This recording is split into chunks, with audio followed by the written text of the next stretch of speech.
¿Qué tal? Hoy vamos a desglosar un marco de pensamiento que es, bueno, fascinante. Conecta esa sensación de agotamiento mental que muchos sienten con algo que se llama disonancia espiritual. Pero lo que realmente llama la atención es que la solución que plantea no es solo etérea o mística, no, es sorprendentemente biológica. Vamos a empezar con la pregunta del millón, ¿no? ¿Por qué la espiritualidad moderna a veces se siente como tan agotadora? Como si fuera una carrera sin fin que solo deja cansancio. Bueno, según lo que vamos a ver, la respuesta es bastante reveladora. El problema, al parecer, no es una falla personal, para nada. Es que se está corriendo con un sistema operativo que ya no da más. Ok, entremos en materia. La idea clave aquí es que ese agotamiento no es un simple cansancio. Es un síntoma de algo más profundo, una condición que es tanto biológica como espiritual. Ojo, no se trata de falta de ganas o de voluntad, se trata de que, sin saberlo, se podría estar operando bajo una especie de velo invisible que literalmente distorsiona la forma en que se percibe la realidad. Miren esta tabla. Lo que vemos es un choque de trenes, básicamente. Dos sistemas operativos completamente opuestos. Por un lado tenemos el sistema Aion, el religioso, que, bueno, se alimenta del temor, la culpa, el rendimiento. El resultado bioquímico, cortisol, la hormona del estrés, por todas partes. Y por el otro lado tenemos el ecosistema de la casa. Este opera desde un lugar totalmente distinto: reposo, identidad, gracia. Y su bioquímica es lo que las fuentes llaman Zoe, que se asocia a la vida y la restauración. El desenlace de cada uno no podría ser más diferente, o un velo neurológico que ciega, o una mente iluminada y renovada. Y aquí viene lo más fuerte. El velo neurológico no es solo una forma poética de hablar, no. Las fuentes insisten en que es algo tangible, una estructura real en el cerebro. Piénsenlo así, es una red de conexiones neuronales, de sinapsis, que se ha ido fortaleciendo por años de miedo, de exigencia, de estrés crónico. Es, en esencia, una configuración biológica de orfandad. Y este velo actúa como un filtro, uno muy rígido que distorsiona la realidad e impide ver quién se es realmente. Ok, ya está planteado el problema, este secuestro neurológico. Ahora, las fuentes nos invitan a retroceder, a preguntarnos, bueno, ¿y cómo debería funcionar la mente? ¿Cuál era el diseño original antes de todo esto? Y aquí es donde todo da un giro de 180 grados. Aparece el concepto de Arché, el plano original. Y lo que postula es rompedor.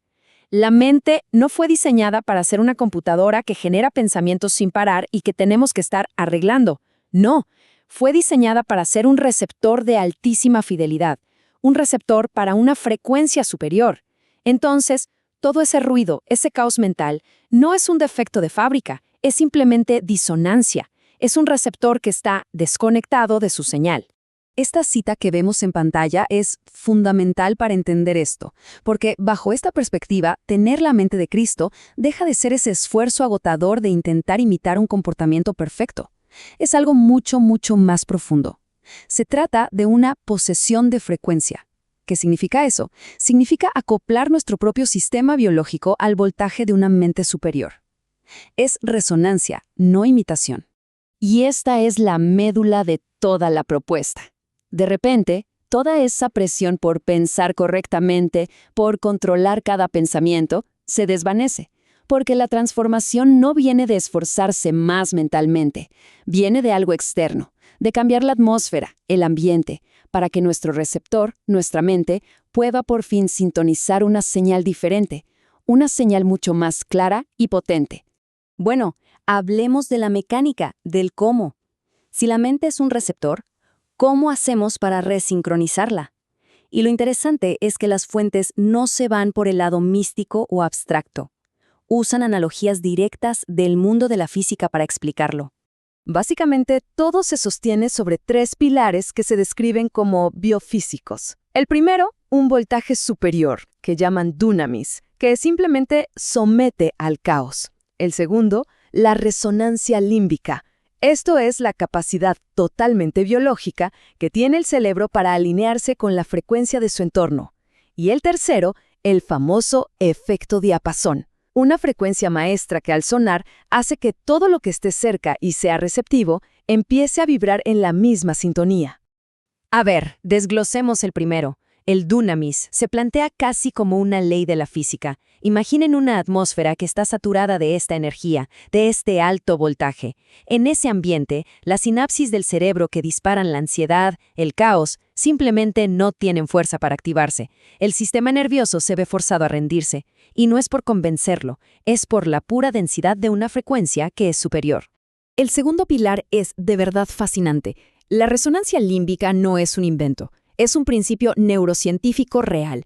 Nuestro cerebro, biológicamente, se calibra según el entorno en el que está. Lo que las fuentes afirman es que en la atmósfera correcta, el cerebro no aprende a estar en paz. No, se acopla biológicamente a esa paz. Es como si la propia atmósfera se convirtiera en la medicina. Entonces, si la atmósfera lo es todo, la pregunta cae por su propio peso, ¿no? ¿Cuál es el hábitat, el ecosistema que está diseñado para que esta sincronización pueda ocurrir? Y para explicarlo, las fuentes usan una metáfora arquitectónica que es potentísima. Por un lado, el auditorio, un lugar donde todos miran en la misma dirección, a la nuca del de adelante. Este diseño, dicen, fomenta el aislamiento y atrofia algo llamado neuronas espejo. Pero por otro lado, está la mesa, un lugar para la comunión cara a cara, donde se ven los rostros. Este diseño sí activa las neuronas espejo. El cerebro necesita verse reflejado en otro para regularse. En la mesa, la calma, el reposo de una persona puede literalmente servir de ancla biológica para otra que está en medio del caos. Dentro de este ecosistema de la mesa, la paz deja de ser solo una emoción bonita. Adquiere una función activa, casi legal. Se le llama braveo. Y actúa como un árbitro, un gobernador con autoridad para decidir qué pensamientos tienen permiso de residencia en el sistema nervioso y cuáles son básicamente expulsados por ser ilegales. Ahora, para que este sistema funcione y corte de raíz el cortisol religioso, se necesitan ciertos ingredientes. Primero, reposo, que es dejar de correr por rendimiento. Segundo, identidad de heredero, que anula el miedo a ser rechazado. Tercero, vulnerabilidad legal, que es una transparencia que desarma la red neuronal de la vergüenza. Y por último, paternidad, es decir, la presencia de modelos maduros que actúan como un termostato neurológico para todo el ambiente. Y el resultado de todo este proceso, de esta sincronización en el hábitat correcto, no es solo una versión mejorada de uno mismo. No. Según estas fuentes, lleva a la manifestación de algo radicalmente nuevo. Y aquí el lenguaje se pone, bastante radical. Se habla de la kaineictisis, la nueva especie. Y esto no es un programa de autoayuda o de modificación de conducta. Se describe como una discontinuidad, un quiebre biológico ilegal. La idea no es ponerle parches a la vieja naturaleza. Es su sustitución total por una completamente nueva. ¿Y cómo pasa esto a nivel biológico? Pues a través de un principio que la neurociencia conoce muy bien, la poda neuronal. Es el famoso úsalo o piérdelo. Al dejar de activar esas viejas autopistas neuronales del miedo, del trauma, de la orfandad, esas conexiones literalmente se debilitan y desaparecen por falta de uso. Se les quita la autoridad para operar. Esto le da un significado completamente nuevo a esa frase tan conocida de «las cosas viejas pasaron». Deja de ser un simple deseo o una frase poética. Se convierte en la descripción de un evento neurológico real. Es la crónica de cómo esas viejas redes neuronales que mantenían la mente prisionera se atrofian y desaparecen. Y el estado final, la meta de todo esto, es lo que se llama un reposo inalterable. Pero ojo, es clave entender que no se habla de una emoción pasajera. Se habla de una jurisdicción, un estado legal permanente donde el sistema nervioso ya no vive en modo supervivencia, opera conectado a un suministro inagotable de una frecuencia superior. En este sistema, el agotamiento, la fatiga, se vuelven, por decirlo así, ilegales. Para terminar, la conclusión que proponen las fuentes es que el gran diapasón, el de la eternidad, ya fue golpeado. Su nota está sonando, y esa nota es el diseño original.